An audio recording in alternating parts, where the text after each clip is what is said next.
hormonas que se liberan durante el día y hay otras hormonas que se liberan durante la noche y que utiliza los órganos de los sentidos para captar la información ambiental y saber si mantenernos despiertos o dormir. Entonces, les adelanto, a través del estímulo visual, ¿sí? Por la luz, llega la información al hipotálamo y allí sabe el cerebro que estamos de día y no de noche. Pero si de alguna manera se deja de percibir la luz del día, ¿ok? Entonces ciertos núcleos a nivel cerebral perciben que es de noche, propiciando a liberación de ciertas hormonas y producir el sueño. Entonces fíjense cómo a través de la estimulación lumínica genera que la persona se mantenga despierta o no. Hay que tomar en cuenta algo. No es cualquier estimulación lumínica. Se describe que los rayos UV, ¿sí? Los ultravioleta, que es la luz azul, hace de que la persona se mantenga despierta, ¿sí? Porque justamente la luz solar contiene ondas electromagnéticas de tipo rayos UV y eso es captado por la retina para mantener a la persona despierta. Y que si deja de percibir la luz del sol y cae la noche, entonces allí deja de estimularse la vía que estimula el hipotálamo y hace que se liberen ciertas hormonas propiciando al sueño. Por ejemplo, la melatonina. Entonces un ciclo circadiano durante el día que se libera el cortisol por la glándula suprarrenal y se libera melatonina de noche porque deja de percibir la luz, ¿sí? De los rayos UV.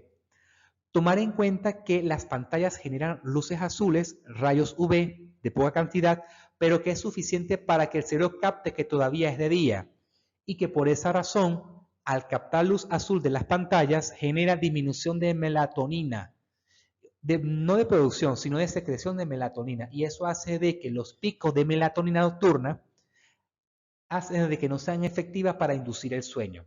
Por esa razón es importante colocar o evitar la luz azul de las pantallas, por ejemplo, colocar modo sepia o evitar el uso de pantallas a ciertas horas de la noche como higiene del sueño y poder liberar la melatonina de manera natural. Entonces el ciclo circadiano en promedio dura 25,3 horas. Sin embargo, eso lo establece por, digamos, la estimulación de ciertos núcleos, que es el supraquiasmático. Este núcleo supraquiasmático que se encuentra en el hipotálamo capta la información lumínica para mantenernos despiertos, ¿sí? Y que esta información llega a la glándula que se llama pineal, que se encuentra en el diencéfalo, que libera melatonina. Entonces, al dejar de percibir la luz de los rayos UV, entonces aquí se inhibe el núcleo supraquiasmático que hace de que se libere melatonina en el núcleo, en la glándula, en la epífisis. Porque hay un tracto que se llama retículo hipotalámico.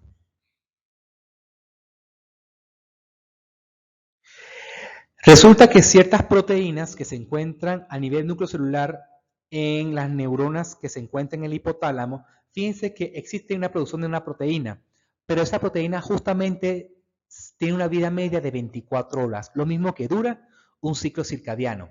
Por esa razón es importante tomar en cuenta que existen una actividad cerebral de día que es distinto al de noche, que lo capta la información a nivel ambiental, pero intrínsecamente el cerebro está preparado para establecer el ciclo circadiano. Hay que tomar en cuenta de que si la persona, por ejemplo, deja de recibir la luz del sol por cierto tiempo, por días y semanas, el cerebro hasta cierto punto puede regular su ciclo circadiano, ya después no. Sí, porque depende del estímulo externo para poder regular su ciclo circadiano. Y hay que tomar en cuenta también que ciertas hormonas, su disregulación depende si son liberadas de día o de noche, entonces puede generar también trastornos del sueño, que se mencionará más adelante en la próxima clase. Una persona que tiene problemas del sueño produce disminución del rendimiento, tanto académico laboral como su estilo de vida. Resulta que cuando una persona se trasnocha o no tiene un sueño reparador, entonces comienza a tener errores del rendimiento. Por ende, esa persona comienza a tener o comenzar a tener errores. y tiene que ver porque hay un sistema del ciclo sueño-vigilia que tiene comunicación o contacto desde el tallo encefálico tálamo hacia la corteza cerebral. Y entonces, como no hay buen descanso, ¿sí? Esa comunicación no se hace efectiva y por esa razón, a pesar de que la corteza cerebral está indemne o normal, su llegada a la información de las zonas profundas del cerebro no es la adecuada y por esa razón genera somnolencia y aumenta los errores. Pueden aumentar inclusive accidentes de vehículos. Por esa razón, ciertos países, al consumir antihistamínicos o antialérgicos, no pueden conducir porque produce accidentes de tránsito. Al igual que personas que se tienen trastorno del sueño importante o se trasnoche, puede también generar errores, incluyendo accidentes de tránsito. Una persona que tenga trasnocho o problemas del sueño es una persona que tiene alteración de ciertas áreas, incluyendo un área que se llama la corteza prefrontal del lóbulo frontal, la corteza parietal y premotora. Son encargadas para la planificación y secuenciación, tanto para realizar alguna actividad con un objetivo como planificación y secuenciación motora. Resulta que una persona que se trasnocha o una persona que no tiene un sueño reparador tiene dificultades para planificar y secuenciar o llevar el hilo de la secuenciación para cumplir una función, una meta u objetivo. Entonces, por esa razón, una persona que no tiene una buena calidad del sueño comete errores porque no tiene adecuado el sistema de planificación y secuenciación. Entonces, ¿por qué se dan los sueños? Existen varias teorías por el cual se generan las ensoñaciones o los sueños. Según Freud, los deseos son reprimidos de nuestro inconsciente, o sea, del tallo encefálico y del sistema núcleo de la base y biencéfalo. Entonces, lo que describe Freud es que el sueño es una expresión o una manifestación del inconsciente. Hay otra teoría de la activación síntesis que no tiene ningún significado, que se estimulan las células cerebrales al azar y el cerebro intenta darle sentido a la estimulación al azar. Hay que tomar en cuenta algo. Cuando una persona sueña y recuerda los sueños, se sabe que está en el sueño REM. Pero resulta que lo que se recuerda del sueño es lo que se ve en primer lugar y lo que se oye. Entonces hay una activación en el sueño REM, activación del lóbulo occipital por la activación de la percepción visual o del lóbulo temporal por la percepción de la vía auditiva en relación al sistema límbico, que le da la connotación a los sueños. Entonces, se puede estimular al azar, está en el sueño REM por el aumento de la acetilcolina y se activa el lóbulo occipital y el lóbulo temporal. Y esa es la razón del por qué la persona recuerda los sueños, lo que se dijo o lo que se vio. ¿Sí? A nivel de los sueños. Pero según esta teoría se establece al azar. La teoría computacional se refiere al área cognitiva de la memoria, que las ideas se almacenan de un sitio de corto plazo a un sitio de largo plazo. Sitio, me hablo de áreas cerebrales. Existe también una teoría de la represión que dice que los sistemas de neurotransmisión descartan y los neurotransmisores son guardados y depositados y que los sistemas no usados son activados en el sueño REM.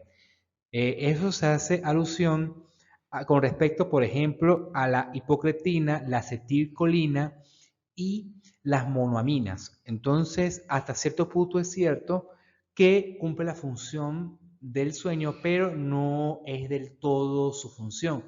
Porque recuerden que yo puedo explicar acá que el sueño REM produce las ensoñaciones por la acetilcolina, que aumenta su actividad o su liberación en esta fase, pero no es suficiente para explicar el contenido del sueño, por qué se produce. Entonces, explicar solamente por liberación de neurotransmisores no es suficiente, es complejo. Al igual que se describe la activación del lóbulo occipital y temporal.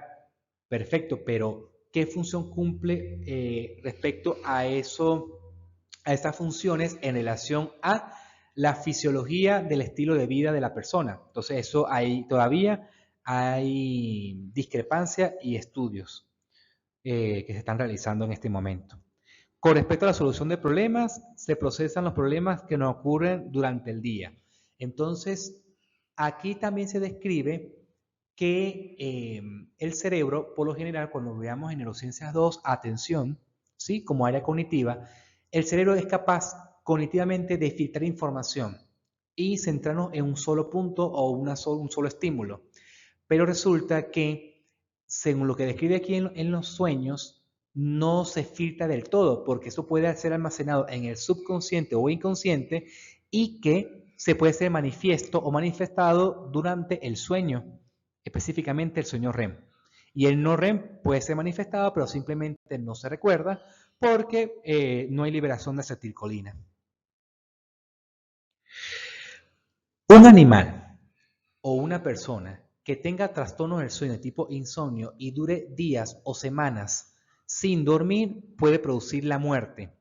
Por esa razón, el sueño como un sistema de supervivencia se cataloga como tal porque si no se logra dormir de manera adecuada, puede, aparte de producir trastornos del ánimo o tiene una relación direccional con trastornos del ánimo y trastornos cognitivos, ¿sí? Puede generar también la muerte, puede producir cambios en la ingesta de alimentos, puede aumentar y después disminuir de peso, puede producir hasta arritmias cardíacas y la muerte. Recuerden que el hipotálamo es el centro regulador del sistema de supervivencia. Entonces, como también puede comandar el sistema nervioso autónomo, puede modificar la alimentación y la activación autonómica, aumentando la frecuencia cardíaca y el aumento de probabilidad de arritmias cardíacas. Y eso es todo con respecto al sistema del ciclo, sueño y vigilia.